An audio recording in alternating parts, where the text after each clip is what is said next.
तुम्ही पाहत आहात MCN न्यूज मराठी।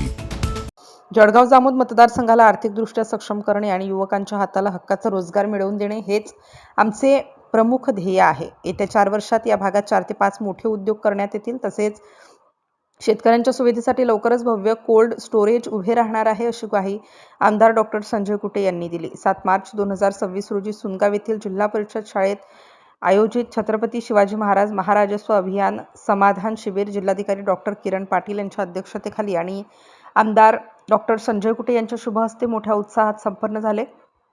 ग्रामपंचायत कार्यालय सुनगाव येथून भव्य जनजागृती रॅली काढण्यात आली। ही रॅली भवानी चौक सरकारी दवाखाना मार्गे जिल्हा परिषद शाळेत पोहोचली। या दरम्यान प्रतीक चौकात जिल्हाधिकारी आमदार आणि सर्व प्रशासकीय अधिकाऱ्यांचे ग्रामस्थांतर्फे जंगी स्वागत करण्यात आले। शाळेत पोहोचल्यानंतर मान्यवरांचे पारंपरिक पद्धतीने औक्षण करून शिबिराचा शुभारंभ झाला।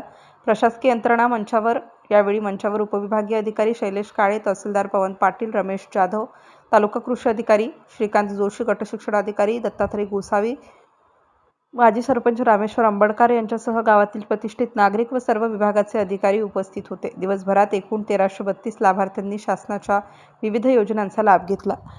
MCN न्यूज मराठीकरिता गजानन सोनटक्के, सुनगाव। कोल्ड स्टोरेज टाका, पण पैसा आमच्याकडे नाही असं नाही आहे।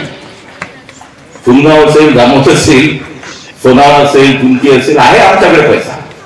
पण तू काही नवीन करणे किंवा त्याच्यावर आपलं व्हॅल्यू एडेड करून आपलं अजून उत्पन्न वाढवणे, शेतकऱ्याचं उत्पन्न वाढवणे, तर थोडं आपलं त्याच्यामध्ये अजून आम्ही गेलो नाही आमच्याकडे। म्हणून 15 वर्ष झालं कोल्ड स्टोरेज शेवटी आता मीच टाकतोय कोल्ड स्टोरेज। म्हणून म्हटलं आता एक एक गोष्टी आपल्या मुलांनी सुद्धा लक्षात घेऊन की काय पुढचं आपलं सोनार, आपलं जामोद आता रेल्वे स्टेशन होते 3 वर्षामध्ये।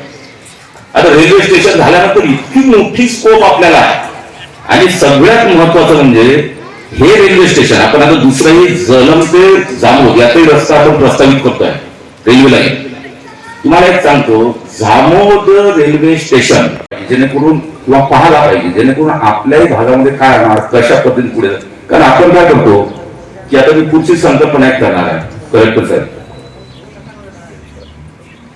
केंद्राच्या हजारो योजना आहेत, राज्य शासनाच्या शेकडो योजना आहेत, जिल्ह्याच्याही शेकडो योजना आहेत वेगवेगळ्या विभागाच्या। पण मला नाही वाटत, मी सुद्धा, की मला सगळ्या योजना माहिती आहे। त्यामुळे आपल्या लोकांना सुद्धा हे योजना 1% माहित नाही, 1% पण नाही, 1% पण योजना आपण घेत नाही। ज्या मोदी शासनाच्या आणि फडणवीस शासनाच्या ज्या योजना आहेत त्यातल्या 1% योजना आपण योजनेमध्ये सहभाग घेत नाही। आणि मग आपण विचार करतो की माझं कसं करायचं, मी पुढे करताना तो विकास चिरंतन राहू शकतो आणि विकास होऊ शकतो असं मला वाटतंय। मगाशी SDO साहेबांनी सांगितलं की इथे कोणत्या कोणत्या प्रकारचे शिबिरामध्ये दाखले देण्यात येणार आहेत वगैरे वगैरे त्यांनी सांगितलं, परंतु हे नेमकं कशासाठी आणि का आहे हे पहिलं समजून घेणं खूप अत्यंत आवश्यक आहे। शासनाने अनेक वेगवेगळ्या योजना काढलेल्या आहेत। अलीकडच्या या 7-8 वर्षांमध्ये विशेषतः अनेक योजना आलेल्या आहेत। त्याच्यामध्ये प्रधानमंत्री आयुष्मान भारत कार्ड सारखी, ज्याच्यामध्ये एखाद्या व्यक्तीला आजार जर का झाला तर त्याला 5 लाख रुपयेपर्यंत जे काही उपचार करायचे ते देखील मोफत होऊ शकतात। असे जवळपास 3000 आजार आहेत, तुम्हाला त्याच्यामध्ये कुठलाही एक पैसा देखील घालण्याची आवश्यकता नाही। अशा अत्यंत महत्वाच्या योजनांपासून ते छोट्यातले छोटे शेतकऱ्याची जी काही 7-12 वर्षाची जी काही नोंद असते, एखादी महिला असते